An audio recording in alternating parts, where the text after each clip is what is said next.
Hey everyone, I'm Kristen, the anxiety therapist, and today I want to talk about motivation. This is a topic that I was actually teaching about earlier this week with my Theories of Personality class. And as I was going through the content with the students, it really dawned on me that this is a topic that applies to a lot of the clients I work with, and especially those who tend to be more perfectionistic or have a fear of failure. So the two types of motivation I want to cover today are approach motivation and avoidance motivation.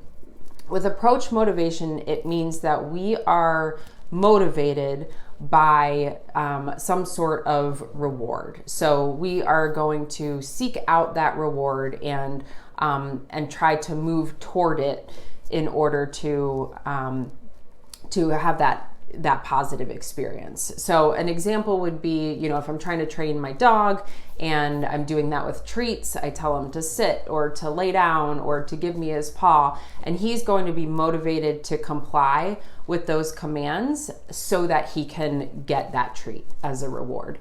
This also shows up in our personal and professional lives. So if we have approach motivation, it means that we are success seekers, right? We're going to be proactive and do things that are going to move us closer toward success. An example might be, going above and beyond at work so that you are more likely to get the promotion you've been wanting. Now, on the flip side, the other type of motivation is avoidance motivation. And this is exactly what it sounds like.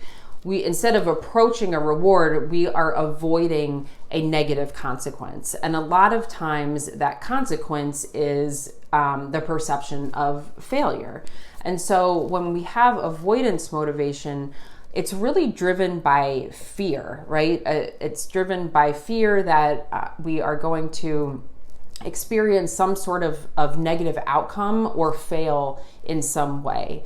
And the problem with this is that it's not really beneficial for us from a self-esteem standpoint or for having that intrinsic motivation. So if we are approach motivated, then we're sort of recognizing our skills, we're being proactive, we have a greater sense of control over the outcome because we are intentionally doing things to seek out success. Whereas if we have avoidance motivation, we don't feel like we're in control of the outcome, right? Because it's fear-based, and that means that if something's fear-based, it's typically outside of our control and it's outside of ourselves. So it's something external, an external consequence that we are attempting to avoid so that we don't experience those distressing emotions that come along with that. But the problem with that is that it tends to sort of degrade our self-esteem. It doesn't acknowledge our abilities or skills or talents in a positive way. It's more focused on what we're lacking, and that really takes a toll on self-esteem and doesn't allow us to live in a way that's sort of more authentic and in alignment with what we value and want to accomplish in life.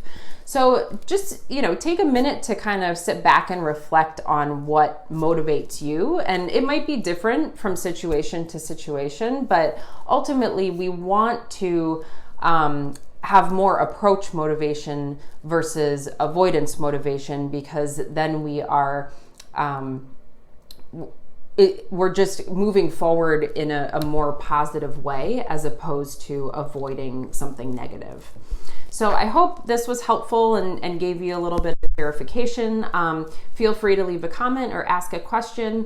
Be sure to follow me on social media at Cathartic Space Counseling, or subscribe to my YouTube channel at The Anxiety Therapist, or visit my website, catharticspacecounseling.com.